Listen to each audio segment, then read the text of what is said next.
étant donné que nous anticipons la venue de Mashiach instantanément, et nous aurons le Beth Amikdash avec, la question qui se pose, qui va faire le service dans le Beth Amikdash? Le Kohen, on sait, les Kohanim vont avoir leur rôle. Qu'est-ce qui va se passer avec les Lévi'im? Et je m'explique. La paracha de cette semaine dans Bamidbar, chapitre Gimel 3, verset Yudbet 12, le pasuk de dire Vanihine la carte et talviim et tor bene Israël, et moi j'ai choisi, j'ai pris les Lévi'im parmi le peuple juif, Tachat kol bechor peter rechem ibne Israël, pour remplacer les premiers-nés de tout le peuple juif, et vahayuli halviim, et ils seront pour moi les Lévi'im. Prochain pasuk de dire la raison, qu'est-ce qui est arrivé? Kili kol bechor biyom hakoti kol bechor beretz Mitzrayim.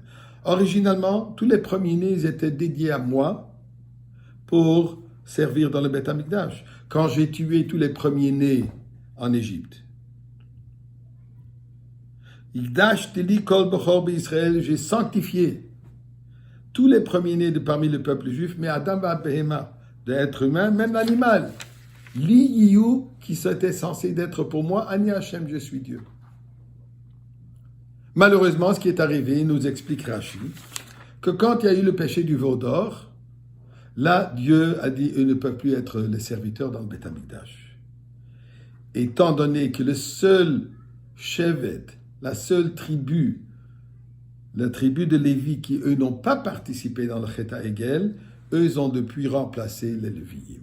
Et depuis, eux sont devenus les serviteurs, les chanteurs, tous les différents travaux qu'ils avaient, les services et privilèges qu'ils avaient dans le service du Beth Amikdash, du Mishkan et plus tard le Beth Amikdash. Question qui se pose, étant donné que la raison pourquoi les Bechorim ont perdu leur position particulière due au Chet HaEgel, avec la venue de Mashiach, avec la Goula, où il ne resterait plus d'impureté, il ne resterait plus aucun résidu de la Touma qui était amenée dans le monde par le péché du veau d'or. Est-ce qu'ils vont revenir à leur position originale ou perdu c'est perdu? Nous dit l'Or HaChaim HaKadosh la chose suivante, qu'effectivement, basé sur la Gemara de nous dire Atida avoda shetarzor le bechorot. Le service reviendra de retour au Bechorim. Très bien. Question qui se pose. Et qu'est-ce qui va se passer avec les Lévi'im? Est-ce qu'ils vont perdre de ces privilèges? Dit non. Dans la Torah, dans le judaïsme, il y a Malim bekodesh ve'en moridin. On monte, on ne descend pas. Une fois qu'on atteint une certaine position, un certain privilège, on ne le perd plus. Bien sûr, il faut accomplir, assumer les responsabilités, mais on garde toujours ce privilège, cette position.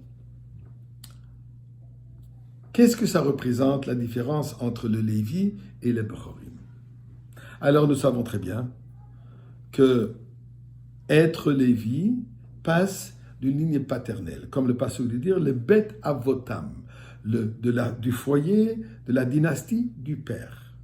Donc ça se transmet de ligne paternelle. Premier-né, Peter Rechem, ça dépend de la mère. Le premier-né qui sort de la mère, Peter Rechem. Donc, Lévi paternel, Bechor maternel. Lévi représente la qualité, la particularité de l'homme, du père, du mari. Bechor représente les qualités, supériorité qui provient de la mère. Il est dit dans la Kabbalah, Ish ve'isha représente aussi la relation de Dieu avec nous. Dieu est celui qui donne, nous sommes les récipients. Dans la Kabbale, quand on parle aussi des Ish ve'isha célestes, on parle, Ish représente les 9 attributs supérieurs et Isha représente Malchut, la royauté. Quelle est la différence? Les qualités supérieures représentent une certaine dévoilement divin plus intense. Un Gilouï Or, comme on dit, une lumière, une clarté divine qui est supérieure à celle que du Malchut. Alors, durant le temps d'exil, durant le temps d'après le péché du veau d'or, où il y a de l'impureté dans le monde, on a besoin de cette lumière plus intense pour pouvoir s'accrocher, pour pouvoir participer, pour pouvoir prendre part dans le service du Mishkan.